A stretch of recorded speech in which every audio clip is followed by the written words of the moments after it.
Bonjour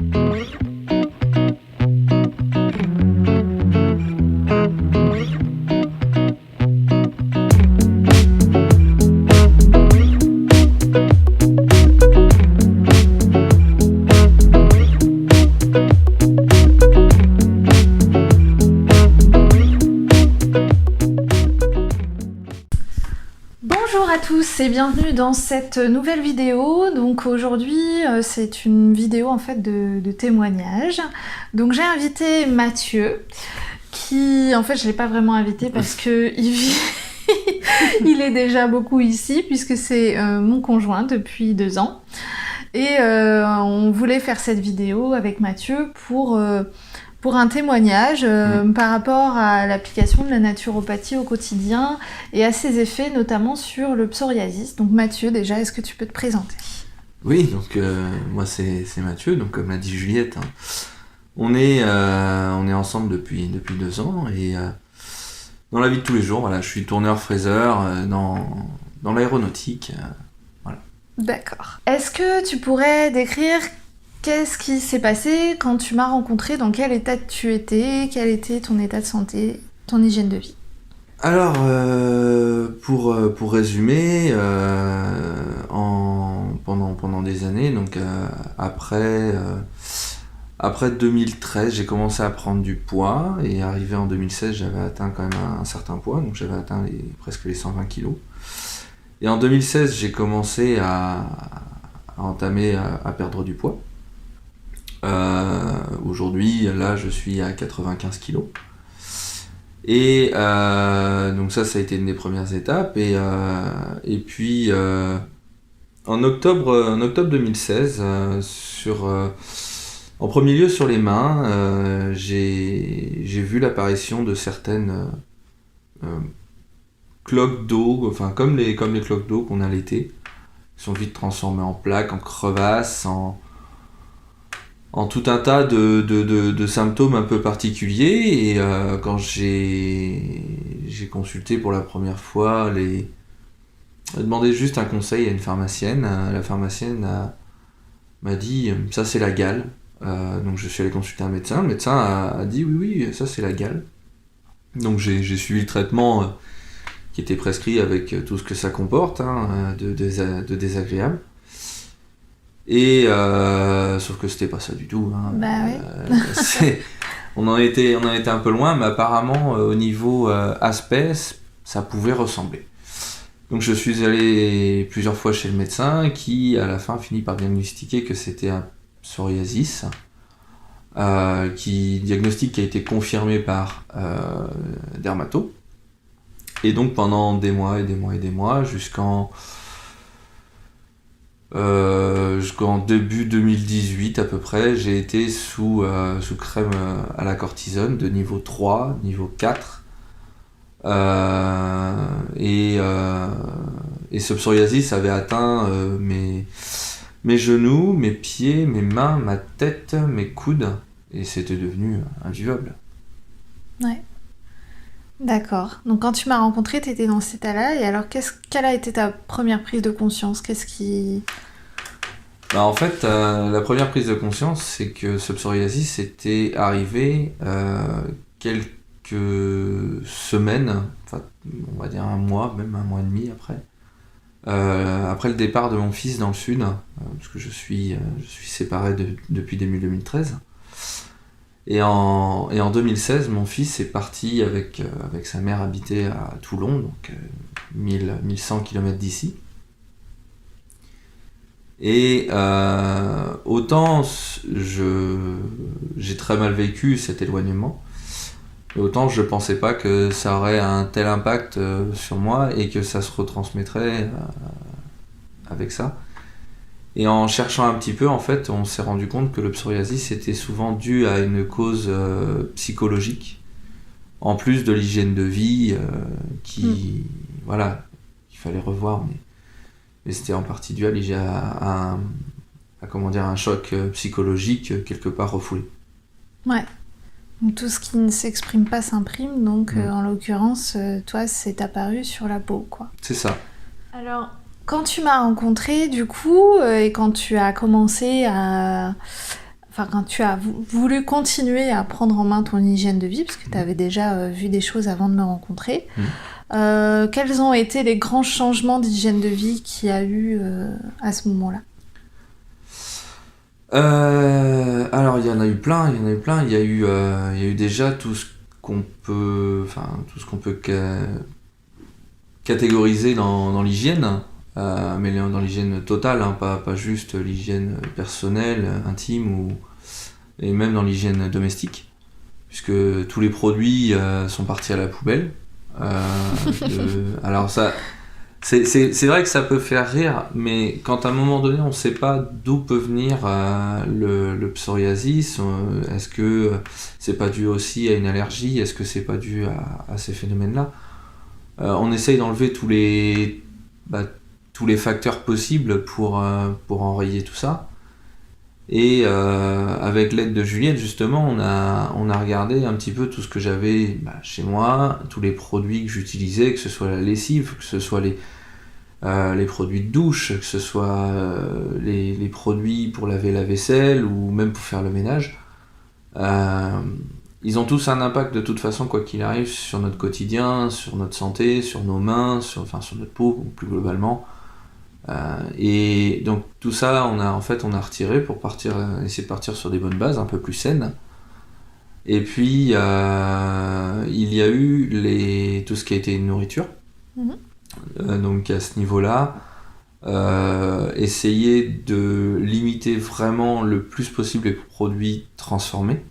Essayer de revenir aux bases, au fait de faire à manger déjà, de vraiment faire à manger, non pas mettre un plat dans le four, mais plus cuisiner, partir de produits simples, sains, bio de préférence, justement pour éviter qu'il y ait aussi tous ces pesticides dont on en a à la publicité. Et puis manger de façon équilibrée, essayer de réguler mes repas, moi me concernant avec mes horaires atypiques, puisque je suis en 3-8. Et puis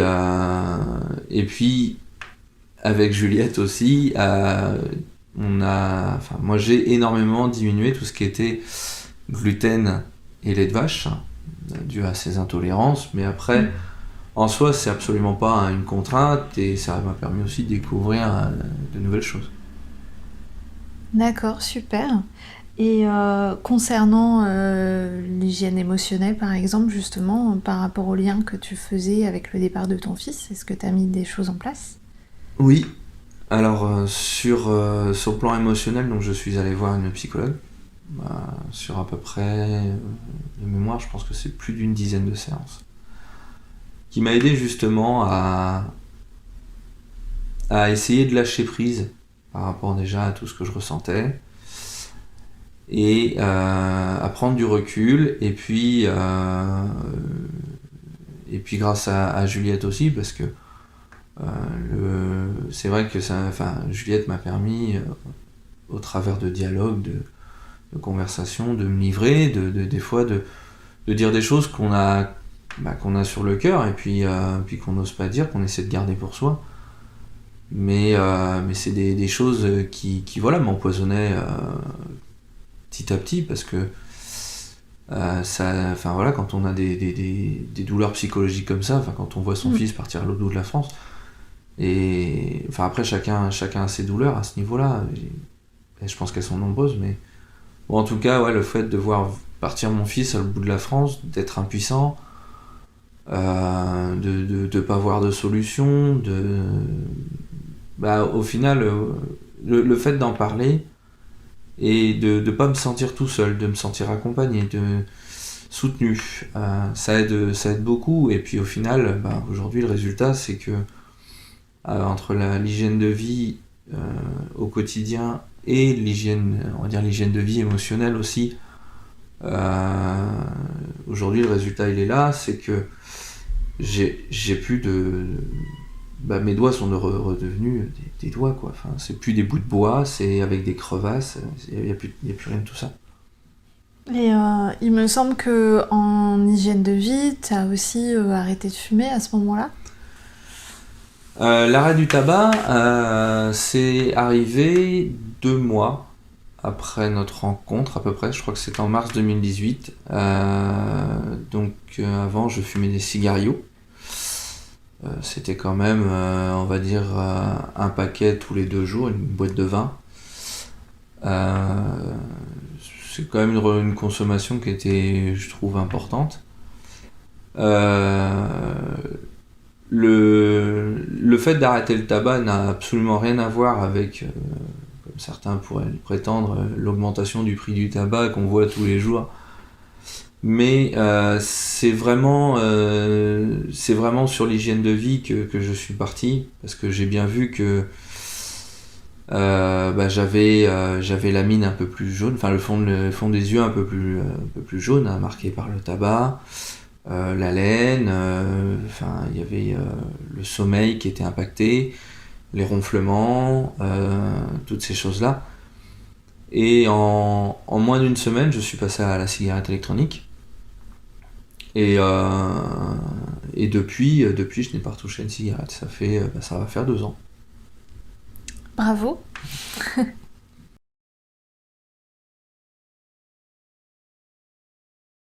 Donc au niveau de ton psoriasis, comment ça a évolué donc sur cette année Sur l'année 2018, ça a diminué progressivement. C'est réapparu par crise en fait. Oui, ça a été des crises. Au lieu d'être constant, en fait, ça revenait par crise, qui avait différentes phases. À savoir quand même que ce psoriasis-là, il avait un nom. Puisque les psoriasis, psoriasis c'est un terme général pour définir quand même une éruption cutanée.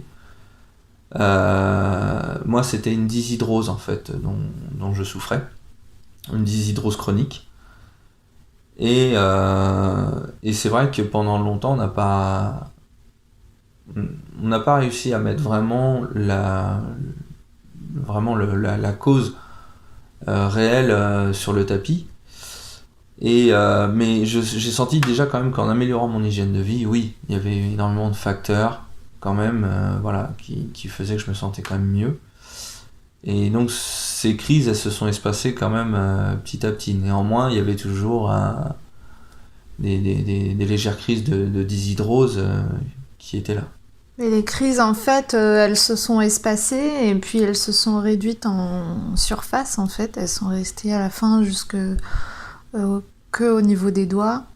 Oui. Et elles avaient vraiment différentes phases avec comme des petites cloques, des petites vésicules. Et puis après, une fois que les vésicules sortaient, des crevasses, la peau très très très sèche. Oui, à un moment donné... ça faisait vraiment des crises comme ça, quoi. Voilà, il y a vraiment des crises en pic. Et ça allait jusqu'à un point où le simple fait de plier mes doigts pouvait éclater tout simplement la peau, et puis je me retrouvais avec les doigts ouverts et quand même les doigts qui saignent. Et puis on a l'impression d'avoir les doigts comme du bois. C'est vraiment le simple fait de faire ça, c'est vraiment une souffrance, c'est vraiment une grosse douleur.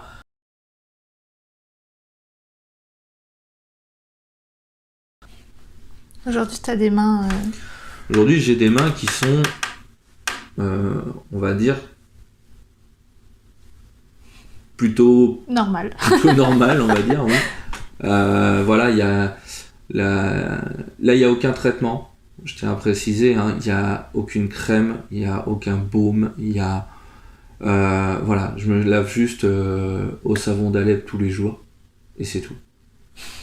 Voilà, contrairement à tous les... Je tiens à passer ce message-là parce que pour moi c'est important. Moi pendant des mois on m'a vendu des savons en pharmacie qui soi-disant sont hypoallergéniques, testés dermatologiquement, recommandés pour les bébés. On m'a tout vendu. Je parle même pas de la ruine économique que c'est, parce qu'en plus de ça, ces gentils monsieur, ces gentilles dames se font bien plaisir, mais en fait c'est du vent. C'est du vent parce qu'en fait ça... peut-être que c'est peut-être moins agressif qu'un savon dans un supermarché, mais il y a tout autant de cochonneries dedans, quoi. Et ça, en fait, ça soigne pas le problème. Ça soigne pas le problème de l'eczéma. Ou du psoriasis, ou de la dyshydrose, ou de ces faits-là. Est-ce que tu as remarqué d'autres aspects de ta santé qui se sont améliorés en fait par toutes ces actions? Oui, il y a la qualité de sommeil, il y a la digestion, puisqu'aujourd'hui, je suis moins victime de remontées acides. Alors je pense qu'il y a une partie qui était due au tabac. Je pense qu'il y a une partie aussi qui était due sur le plan émotionnel. Parce que, voilà, enfin, c'est tout ce que quand on est émotionnellement impacté, ça joue sur les nerfs et à un moment donné, on finit par avoir des remontées acides, hein, c'est pas anodin. Et donc aujourd'hui, j'ai très rarement ces choses-là qui apparaissent. Donc oui, forcément, oui, j'ai vu qu'il y avait une nette amélioration de mon hygiène de vie. Et dans tes allergies, peut-être?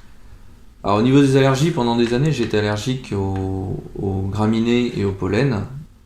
Et en améliorant vraiment mon hygiène de vie, au fil du temps, cette allergie a disparu.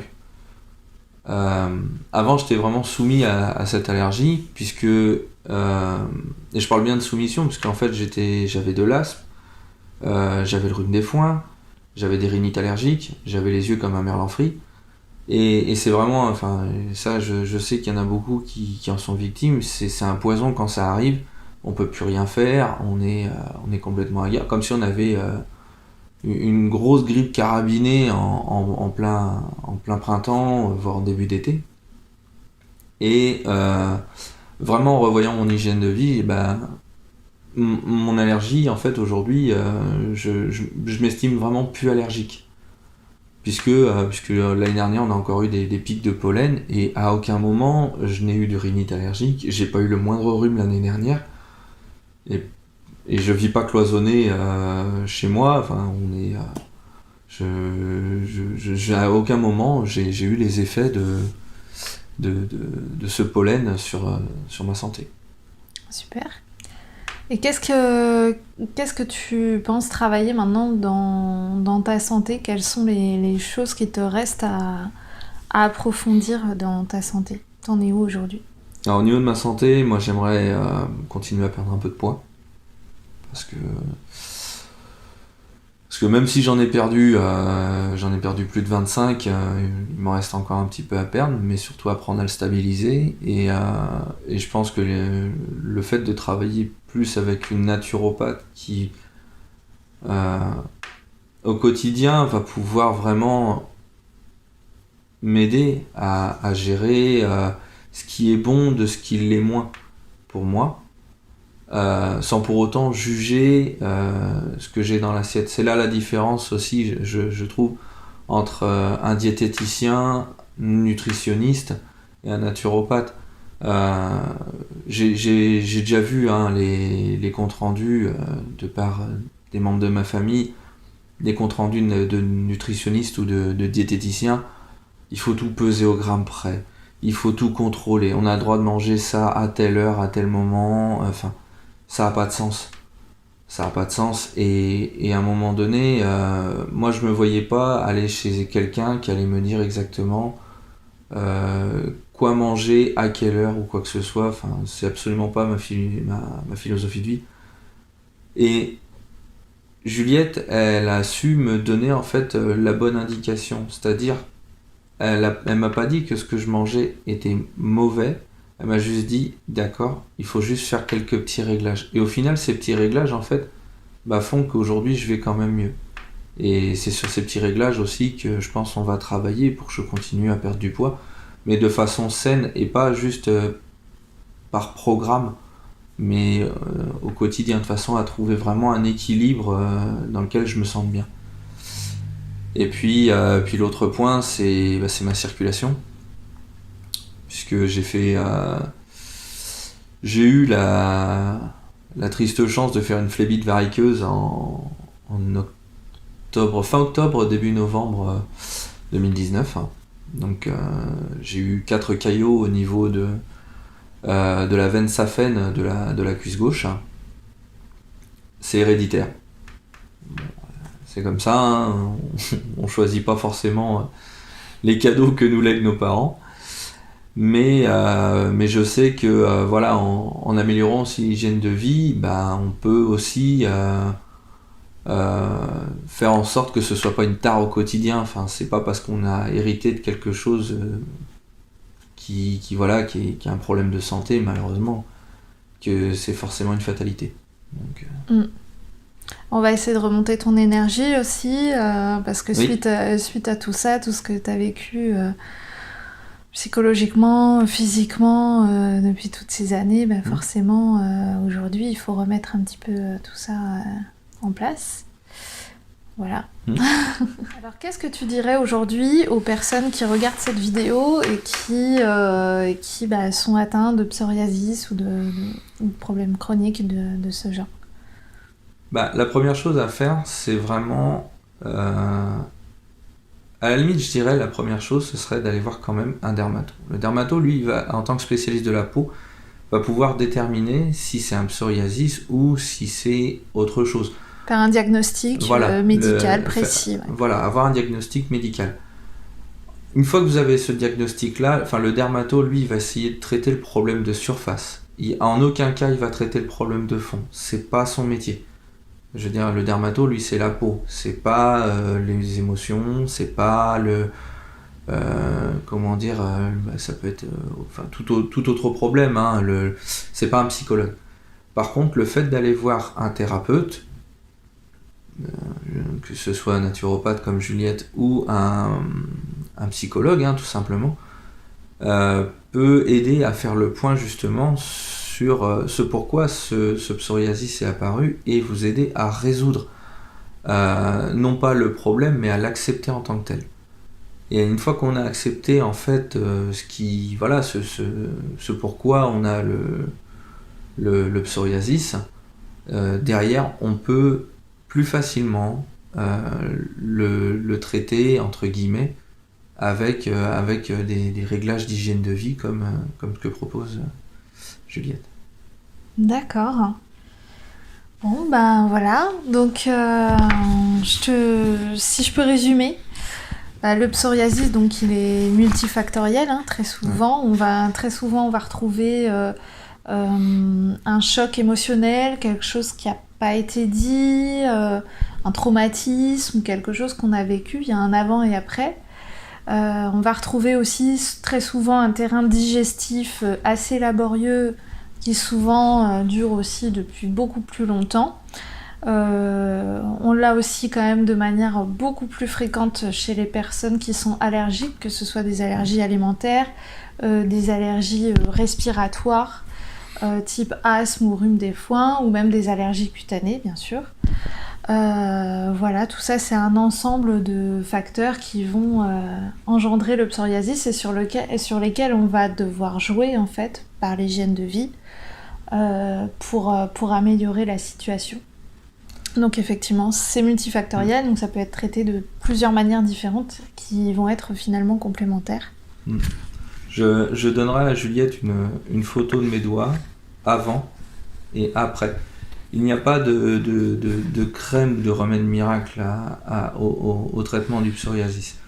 Vous avez le choix entre soit vous gavez de médicaments et puis si ça marche pour vous, tant mieux, mais franchement, après 2 ans de traitement, à me blinder le corps entier de corticoïdes de niveau 3 et 4, je suis pas convaincu que ce soit la méthode.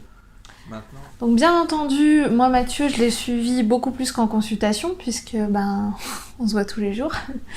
Mais même si je vais pas suivre tous mes clients et les inviter chez moi tous les jours pour pouvoir les suivre, néanmoins, voilà, en un bilan, plus des séances de suivi de naturopathie, on peut reprendre en main son hygiène de vie, comprendre les causes de ce type de pathologie chronique et agir dessus pour enrayer le problème. Après, il n'y a rien de miraculeux, hein. Non. T'as mis quand même plus d'1 an pour te rétablir et encore, tu sens bien que c'est toujours là et que si à un moment il arrive quelque chose, tu peux avoir des petites crises qui n'ont rien à voir avec avant, mais quand même des petites apparitions. Donc on sent bien que voilà, c'est pas quelque chose qui est comme la crème à la cortisone qui va marcher en un jour et tout résoudre, mais ce sera une résolution beaucoup plus en profondeur et beaucoup plus durable. Donc du coup, voilà, parce qu'aujourd'hui la médecine allopathique ne comprend pas forcément tous les mécanismes de ce type de pathologie chronique et donc apporte des solutions qui sont purement symptomatiques. Voilà, donc avec la naturopathie, avec d'autres médecines complémentaires, avec un suivi psychologique quand c'est nécessaire, on arrive à du résultat. Et il faut pas en avoir peur. Il faut vraiment pas avoir peur d'aller vers un psychologue, vers un naturopathe. C'est à partir du moment où on a envie d'aller bien, enfin c'est juste une continuité. Et c'est pas parce qu'il y a écrit thérapeute sur la porte ou sur la carte de visite que ça veut dire qu'on est malade. Ça veut, en fait, à partir du moment où on choisit d'aller voir un thérapeute, ça veut dire qu'on veut aller mieux. Donc, faut juste pas faire la nuance entre les deux. Moi, quand j'y suis allé, j'étais pas malade, j'avais juste un problème de peau. Et au final, ça m'a permis de découvrir plein d'autres choses sur moi, de me sentir mieux aussi, moi personnellement. Donc c'est pour ça, même si voilà, vous avez juste un petit peu, mais vous savez pas trop, etc., ou même d'autres problèmes, faut pas hésiter en fait des fois à franchir les portes, ça aide énormément. Merci Mathieu. De rien. N'hésitez pas à commenter la vidéo, à dire si ça vous a plu, à donner vos témoignages également. Et puis sinon on se retrouve pour une autre vidéo. Voilà, salut.